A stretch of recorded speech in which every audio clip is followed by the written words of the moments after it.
کہف کا پہلا رکوع اور 15ویں پارے کا 13واں رکوع۔ یہ سورہ کہف ہے، اس کی بڑی فضیلت ہے۔ حدیث میں رسول اللہ صلی اللہ علیہ وسلم نے ارشاد فرمایا کہ جو جمعے کے دن سورہ کہف کی تلاوت کرتا ہے اللہ اسے دجال کے فتنے سے محفوظ رکھتے ہیں۔ اس کی وجہ کیا ہے کہ دجال کے فتنے میں اور اس میں کیا مناسبت ہے، اس پہ علماء نے بہت کچھ کہا ہے، تو یقینی طور پر اس حکمت کو بیان نہیں کیا جا سکتا، لیکن بہرحال اس کے مضامین ایسے ہیں کہ انسان کو اس سے ایمان میں تقویت ملتی ہے۔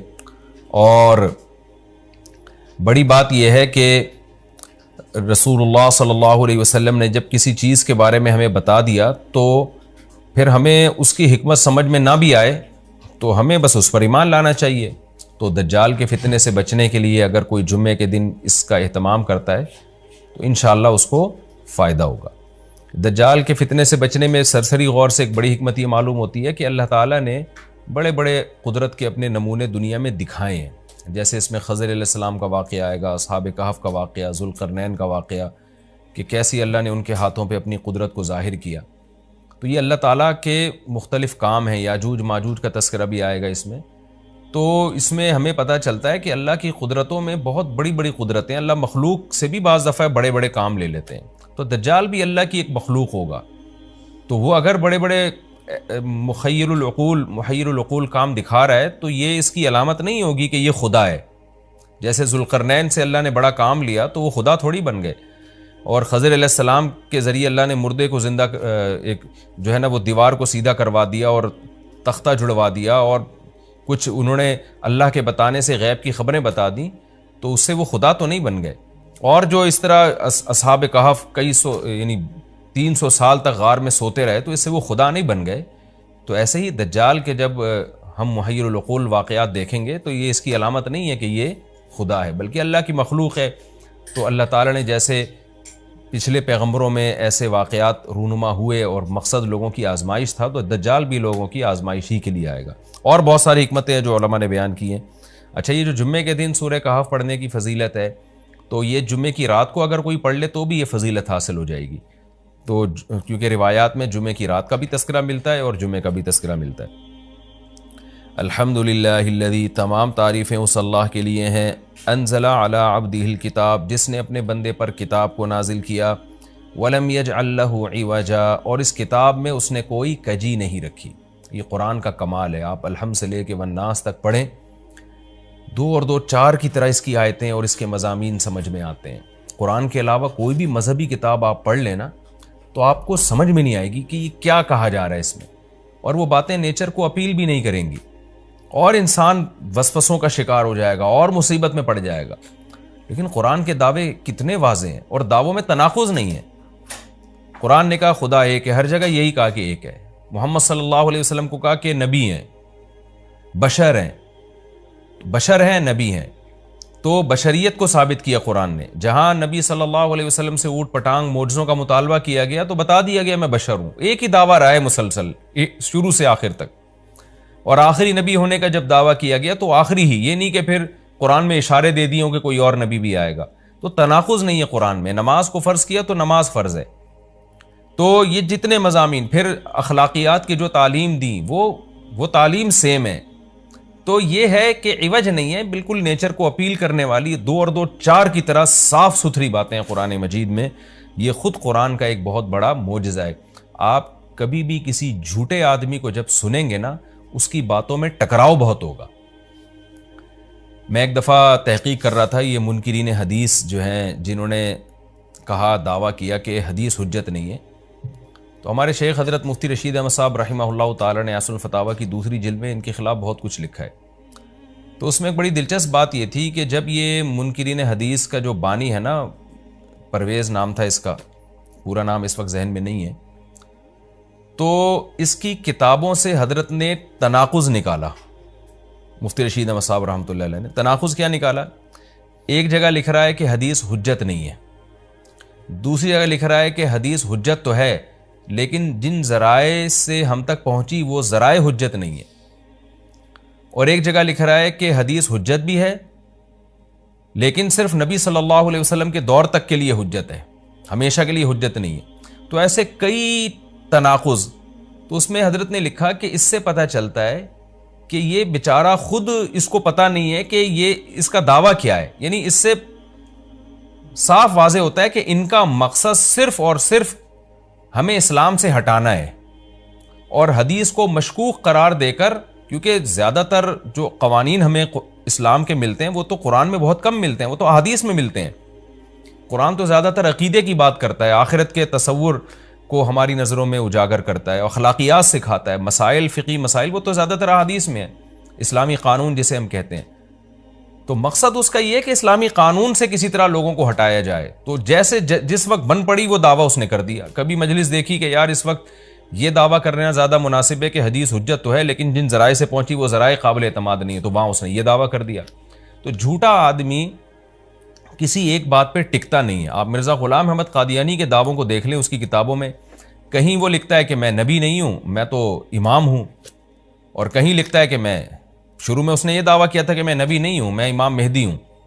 پھر اس نے دعویٰ کیا میں حضرت وہی عیسیٰ علیہ الصلوۃ والسلام جو مسیح موعود وہ ہوں. اس کی کتابوں میں اتنا ٹکراؤ ہے، وجہ اس کی ہے کہ باطل کا ایک ہدف ہوتا ہے، تو وہ دیکھتا ہے کہ جیسا دیس ویسا بھیس. جیسے اس کا ہدف ہوتا ہے شہرت، دولت، اور یا لوگوں میں پھوٹ ڈالنا یا کوئی منصب حاصل کرنا کسی سے، تو وہ پھر دیکھتا ہے کہ جس وقت جو طریقہ اس کو سوٹیبل لگتا ہے نا، وہ وہی طریقہ اختیار کر لیتا ہے.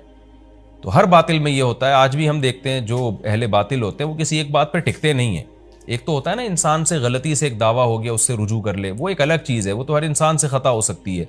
لیکن اہل باطل کے دعووں میں بہت ٹکراؤ ہوتا ہے، وہ کسی ایک بات پہ ٹکتے نہیں ہیں. آج بہت سارے اسکالرز ایسے ہیں کہ آپ جب ان کی تقریریں سنیں گے یا ان کی کتابیں پڑھیں گے تو انہیں بہت ٹکراؤ نظر آئے گا. اسی سے صاف پتہ چل جاتا ہے کہ یہ لوگ اپنے دعوے میں مخلص نہیں ہیں، ان کا مقصد پھوٹ ڈالنا ہے. تو جتنی جو تحریف شدہ آسمانی کتابیں ہیں، یہ جتنے باطل مذاہب ہیں، ان میں بھی آپ کو یہ ٹکراؤ نظر آئے گا. تو قرآن یہ دعویٰ بار بار کرتا ہے کہ اللہ تعالیٰ نے جو کلام اپنے حبیب صلی اللہ علیہ وسلم پہ نازل کیا اس میں آپ کو عوج نظر نہیں آئے گا، کوئی کجی نظر نہیں آئے گی. بہت واضح 2 اور 2 4 کی طرح وہ اپنے دعووں کو دعوے کرتا ہے قرآن مجید، اور اس پر دلائل قائم کرتا ہے. قیماً، اللہ فرماتے ہیں سیدھا سیدھا کلام ہے، لینذر بأسا، تاکہ یہ ڈرا دے. کہ اللہ تو نے اتنا صاف ستھرا کلام نازل کیوں کیا؟ اللہ کہتے ہیں 2 وجہ سے، برے لوگوں کو ڈرانے کے لیے، اچھے لوگوں کو امیدیں دلانے کے لیے، تاکہ برے لوگ برائی سے بچیں اور اچھے لوگوں کو موٹیویشن ملے. یہ دعویٰ بھی قرآن کا کتنا پیارا اور کتنا صاف ستھرا ہے. برائی کو ختم کرنا چاہتا ہے قرآن، اچھائی کو پروموٹ کرنا چاہتا ہے. لینذر باسا شدیدا، ہم نے کیوں نازل کیا؟ تاکہ یہ ڈرا دے شدید عذاب سے، من لدنہ، اللہ کی طرف سے، یعنی اللہ کی طرف سے ڈرا دے. وَيُبَشِّرَ الْمُؤْمِنِينَ، اور ایمان والوں کو خوشخبریاں سنا دے. کون سے ایمان والے؟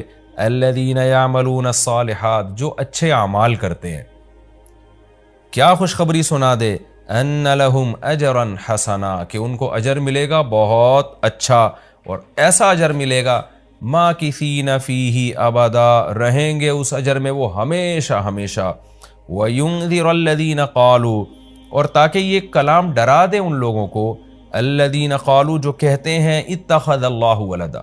اللہ نے ڈرانے کا ذکر 2 دفعہ کیا، اس لیے کہ ایک تو عام لوگ جو برے ہوتے ہیں ان کو ڈرا دے، اور مشرکین میں خاص طور پر یہ برائی تھی کہ یہود و نصارہ کی باتوں میں آ کے اللہ کے لیے اولاد ٹھہرا لیا کرتے تھے. وہ فرشتوں کو بیٹیاں کہہ دیا، یا عیسائیوں کی باتوں میں آ کے اللہ کے لیے اولاد ٹھہرا دی. تو اس لیے اللہ نے خاص طور پر ان مشرکین اور ان کافروں کا ذکر کیا جو نبی صلی اللہ علیہ وسلم کے دور میں اللہ کے لیے اولاد ٹھہراتے تھے، کہ اللہ ان کو بھی ڈرا دیا جائے. وَيُنذِرَ الَّذِينَ قَالُوا، اور ڈرا دے ان لوگوں کو جو کہتے ہیں اتخذ اللہ ولدا، کہ اللہ نے ٹھہرا لی ہے اولاد. سورہ کہف بھی مکی صورتوں میں سے ہے نا، تو اس میں بھی توحید کا مضمون بہت ہوگا. مَا لَهُم بِهِ مِنْ عِلْمٍ، نہیں ہے ان کے لیے اس دعوے پر کوئی دلیل. وَلَا لِآبَائِهِمْ، اور نہ ان کے باپ دادا کے پاس کوئی دلیل تھی. یہ اکثر کہتے تھے نا بھائی ٹھیک ہے ہمارے پاس دلیل نہیں ہے لیکن ہم اپنے باپ دادا کو فالو کرتے ہیں. تو اللہ کہتے ہیں تمہارے باپ دادا کے پاس کون سے اس دعوے کی کوئی دلیل تھی؟ اور یہ جملہ ہلکا نہیں ہے، کبرت کلمۃ، بہت بڑا ہے یہ کلمے کے اعتبار سے.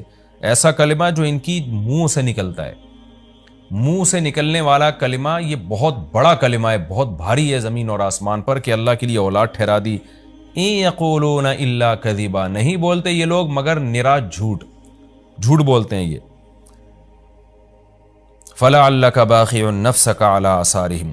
اللہ تعالیٰ اپنے حبیب صلی اللہ علیہ وسلم کو تسلی دے رہے ہیں کہ اتنا سری جھوٹ بولتے ہیں اور آپ کی دعوت اتنی واضح ہے پھر بھی یہ ایمان نہیں لاتے، تو اے نبی کہیں ایسا نہ ہو کہ آپ غم میں اپنی جان ہی نہ ہلاک کر بیٹھیں، کیونکہ رسول اللہ صلی اللہ علیہ وسلم کا دل بہت گھٹتا تھا کہ اتنی واضح بات میں کر رہا ہوں، اتنا میرے دعوے میں اتنی کلیئرٹی ہے، اس کے باوجود یہ مانتے کیوں نہیں ہیں؟ تو غم سے آپ کا سینہ گھٹتا تھا۔ تو اللہ نے آپ کو بتایا کہ یہ آپ کی حالت یہ ہو گئی ہے شاید کہ آپ اپنی جان ہی ہلاک کر بیٹھیں۔ دیکھیں اللہ کا شاید یہ ہماری زبان میں اللہ ہم سے بات کرتے ہیں نا، ورنہ اللہ کے لیے تو شاید نہیں، اللہ کے لیے جو چیز ہوتی ہے یقینی ہوتی ہے۔ تو یہاں شاید کا مطلب کیا ہوگا کہ کوئی بھی دیکھنے والا آپ کی کنڈیشن کو دیکھے نا اس وقت، تو وہ کہے گا کہ آپ کی موت نہ واقع ہو جائے، اتنا غم ہے آپ کو۔ تو مقصد ہے غم کی شدت کو بیان کرنا۔ تو اللہ فرماتے ہیں شاید کہ آپ اپنی جان ہی ہلاک کر بیٹھیں ان کے پیچھے، یعنی ان کے غم میں۔ اگر یہ لوگ اس قرآن پر ایمان نہ لے کر آئے، اسفا، افسوس اور غم میں آپ کی جان ہی کہیں آپ ہلاک نہ کر بیٹھیں۔ پھر آگے اللہ بتا رہے ہیں کہ یہ ایمان کیوں نہیں لے کر آتے۔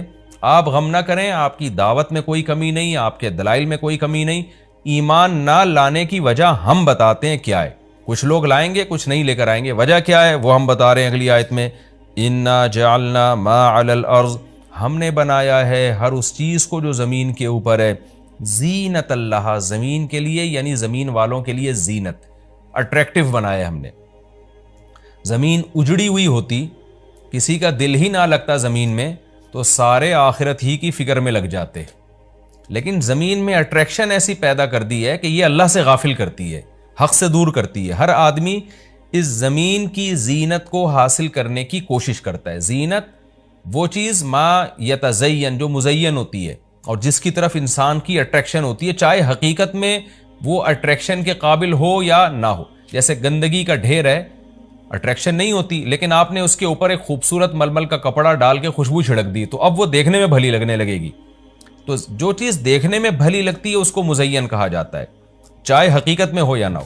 تو اللہ نے کہا کہ ہم حقیقت میں زمین اچھی ہے یا نہیں ہے، یہ لوگ اس کو نہیں دیکھتے، بس اٹریکٹیو ہے اس کو دیکھتے ہیں کہ اس کا یہ اٹریکٹ کرتی ہے اپنی طرف۔ حقیقت میں دیکھا جائے تو مسافر خانہ ہے نا، کتنی بھی مل جائے تو ختم ہونے والی ہے، تو فنا ہونے والی چیزوں سے کون دل بہلاتا ہے۔ لیکن اللہ بتا رہے کہ ہم نے چونکہ اس کو مزین کر دیا ہے، تو اس مزین ہونے کا نتیجہ یہ ہے کہ کچھ لوگ اس میں پڑھ کے اللہ کو بھول جاتے ہیں اور کچھ اس کی حقیقت کو دیکھ کر اللہ کو یاد رکھتے ہیں۔ تو آزمائش جبھی ممکن ہے جب اس زمین کو اٹریکٹیو بنایا جائے۔ آگے اس لیے اللہ نے فرمایا کہ ہم نے بنایا ہے جو کچھ اس زمین کے اوپر ہے، زینت اللہ، زمین کے لیے مزین۔ کیوں بنایا ہے؟ لِنَبْلُوَهُمْ، تاکہ ہم لوگوں کو آزمائیں، ایہم احسن عملا، کہ ان میں عمل کے لحاظ سے زیادہ اچھا کون ہے۔ اگر زمین کو مزین نہ بنایا جاتا تو سارے عمل کے لحاظ سے بہت اچھے ہو جاتے، کیونکہ قربانی نہ دینی پڑتی۔ اب اس مزین زمین کی بہت سی چیزوں کو چھوڑنا پڑتا ہے، نماز کے وقت دکان چھوڑنی پڑتی ہے، اور صدقات و خیرات کے وقت مال کی قربانی دینی پڑتی ہے، اور جو شریعت کے جتنے بھی احکام ہیں تو جاہ کی قربانی دینی پڑتی ہے، منصب کی قربانی دینی پڑتی ہے۔ تو اللہ کہتے ہیں ہم نے چونکہ مزین بنا دیا تاکہ ہم لوگوں کو آزمائیں۔ تو ظاہر ہے جب آزمائش ہوتی ہے تو اے نبی کچھ لوگ کامیاب ہوتے ہیں اور کچھ لوگ ناکام ہوتے ہیں۔ تو آپ چاہتے ہیں کہ ساری دنیا ایمان لے آئے، سارے نیک بن جائیں، یہ آپ کی چاہت پوری نہیں ہو سکتی، کیونکہ امتحان میں 100% لوگ کامیاب عام طور پر نہیں ہوا کرتے۔ وَإِنَّا لَجَاعِلُونَ مَا عَلَيْهَا صَعِيدًا جُرُزًا، اور یاد رکھو جو کچھ زمین کے اوپر ہے ہم اس کو بنانے والے چٹیل میدان۔ یعنی اللہ نے جب یہ کہا نا کہ زمین کے اوپر کی چیزوں کو ہم نے مزین کر دیا، تو آگے نافرمانوں کو ایک دھمکی بھی دے دی ہے کہ تم جو اس میں پڑھ کر ایمان سے اور نیک عمل سے غافل ہو رہے ہو کہ بھئی اتنی اٹریکشن ہے، تو اس کا ایک دوسرا پہلو بھی ہے۔ وہ پہلو کیا ہے؟ چٹیل میدان بن جائے گی، سب تباہ و برباد ہو جائے گا۔ یعنی ایگزامینیشن ہال میں جب جو نعمتیں آپ کو دی جاتی ہیں وہ ہمیشہ کے لیے تھوڑی دی جاتی ہیں، وہ تو اس وقت تک کے لیے دی جاتی ہیں جب تک امتحان چل رہا ہے، اس کے بعد وہ لے لی جاتی ہیں واپس۔ تو اسی طرح اللہ اس زمین کو ختم کر دیں گے، اور تب پوری ترقی، جو انسان کی جتنی بھی ترقی ہے زمین میں اور کائنات میں، ساری زمین بوس ہو کے ختم ہو جائے گی، اور اللہ تعالیٰ جس مقصد کے لیے انسان کو پیدا کیا گیا اس مقصد کے بارے میں انسان سے سوال کریں گے۔ ام حسبت ان اصحاب الکہف والرقیم۔ قرآن نے یہ کچھ تمہید بیان کی کہ یہ دنیا آزمائش کے لیے اور سب کچھ ختم ہو جائے گا جو قرآن کا اصل مقصود ہے۔ اب قرآن ایک واقعے کی طرف آتا ہے۔ مشرکین مکہ یہود و نصارہ سے بہت سی چیزیں سنا کرتے تھے، اور یہود آ کے ان کو چپکے چپکے گائیڈ کرتے تھے کہ جس نے نبوت کا دعویٰ کیا ہے نا، تم ان سے یہ سوال پوچھو، تم ان سے یہ سوال پوچھو۔ پھر یہود دیکھتے تھے کہ ہماری تورات کے مطابق جواب ملتا ہے کہ نہیں ملتا، تو ان کا یعنی خیال یہ تھا کہ محمد صلی اللہ علیہ وسلم جواب نہیں دے پائیں گے تو ہم بتائیں گے دیکھو ہماری تورات میں تو یہ لکھا ہے، اگر یہ اللہ کے نبی ہیں تو یہ تو ہر آسمانی کتاب یہ واقعہ بیان کرتی ہے، تو قرآن کیوں بیان نہیں کر رہا؟ تو یہودیوں نے آ کے مشرکین مکہ سے کہا، مشرکین مکہ نے نبی صلی اللہ علیہ وسلم سے سوال پوچھا۔ ان میں 3 سوال تھے، ایک روح سے متعلق جس کا سورہ بنی اسرائیل میں جواب دے دیا گیا، ایک حضرت ذوالقرنین سے متعلق کہ وہ کون سا بادشاہ تھا جس نے پوری دنیا پہ حکومت کی ہے، ان کا تذکرہ اللہ نے قرآن میں بیان کیا، اور ایک اصحاب کہف کے بارے میں۔ تو اب قرآن ان کے واقعے کو بیان کر رہا ہے۔ ام حسبت ان اصحاب الکہف والرقیم کانوا من آیاتنا عجبا۔ اے نبی، آپ یہ سمجھتے ہیں کہ اصحاب کہف اور جبل والے، پہاڑ والے لوگ، غار اور پہاڑ والے لوگ کیا ہماری نشانیوں میں سے بڑی عجیب نشانی تھے؟ کیا آپ یہ سمجھتے ہیں؟ یعنی یا تو اس کا جواب یہ کہ واقعی یہ نشانی تھے، یا یہ کہ یہ اتنی بڑی نشانی نہیں تھے جتنی بڑی اس کائنات کو بنا دینا بڑی نشانی ہے۔